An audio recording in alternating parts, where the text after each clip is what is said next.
China just banned OnlyFans.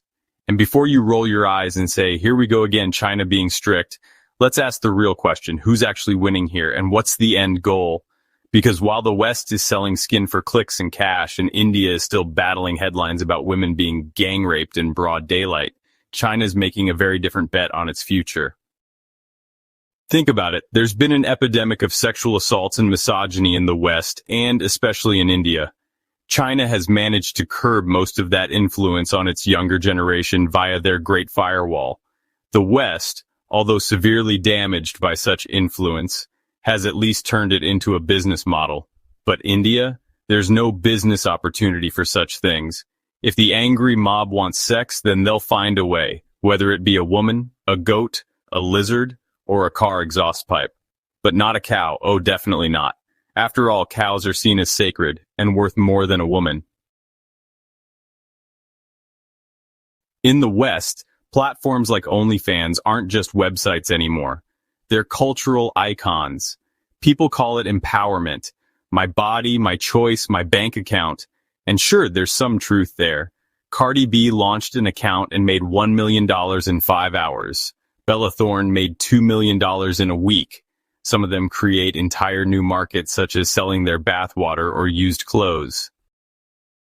But the real story is the thousands of regular people, college students, single moms, even teachers, who quit their jobs to post explicit content online because it pays more than any 9-to-5 ever could. It's easy to dismiss it as just porn, but it's bigger than that. It's about attention.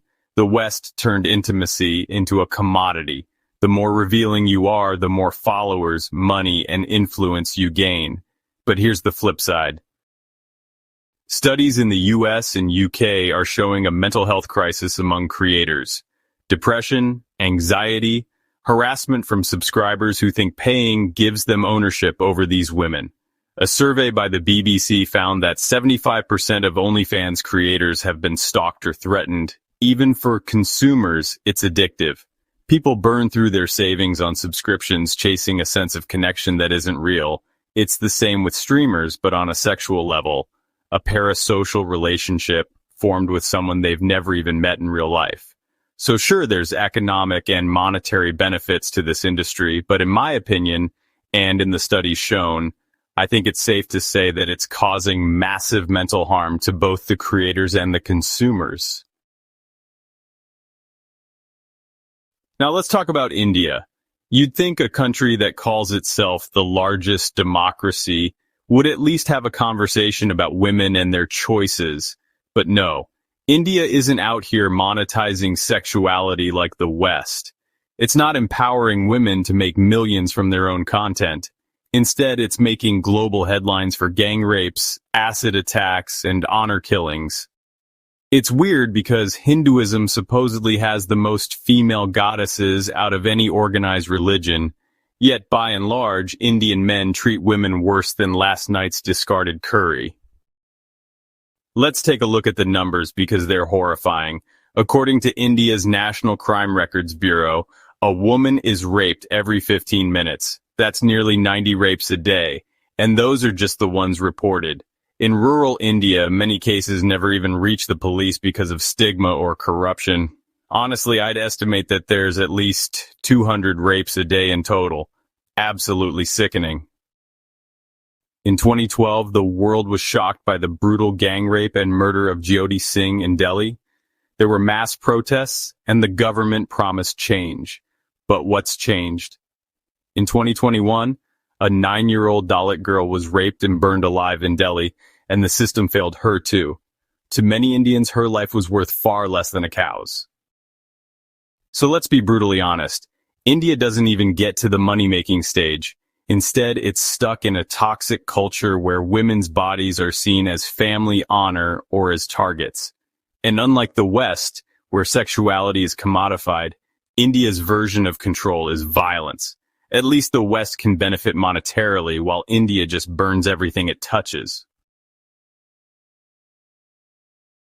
And then there's China. While Western liberals call it authoritarian for banning platforms like OnlyFans, China frames it as protecting its social fabric from what it sees as degenerate Western influence. In their words, these platforms erode moral values and weaken national culture. China has been on this path for years. In 2021, it cracked down on so-called sissy idols, male pop stars who dress in a feminine way. It banned video game live streams that showed vulgar behavior. And now OnlyFans is off the table completely. They're calling it a fight for digital social stability.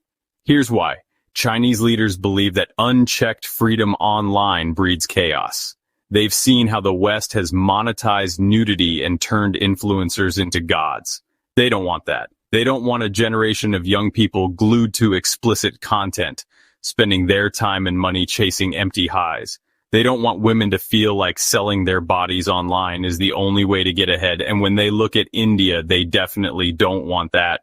Women fearing for their safety every single time they leave the house.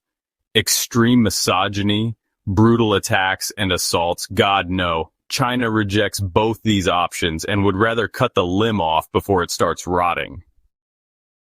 Sure, it sucks for some responsible consumers who won't be able to view such content or need to access a VPN to get around the firewall, but at the end of the day, it makes for a much safer and healthier society.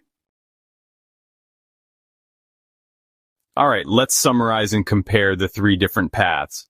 The West, it sells sexuality and calls it freedom. It creates millionaires and boosts the income of thousands of others, sure, but it also creates millions of lonely, depressed consumers. It's a system that thrives on people's deepest insecurities, and given enough time to fester, it will give rise to a large group of parasocial, unhealthy, and potentially dangerous people. India, it doesn't even monetize sexuality. Instead, it's dealing with a humanitarian crisis where women can't even walk home safely at night, where 90 rapes are happening every single day, and remember, that's only the reported cases. China, it's saying no to both. No to exploiting women for clicks. No to a culture of moral decay. No to platforms that can spiral into addiction and chaos. To many in the West, that sounds oppressive. To many in China, it sounds like discipline. And let's face it, China isn't pretending to be perfect. But it's at least thinking 50 years ahead while the rest of the world can't see past next week's trending hashtag. So the West makes money off its chaos. India doesn't even get that far, it just implodes. And China, it's trying to build a firewall, not just on the internet, but around its culture.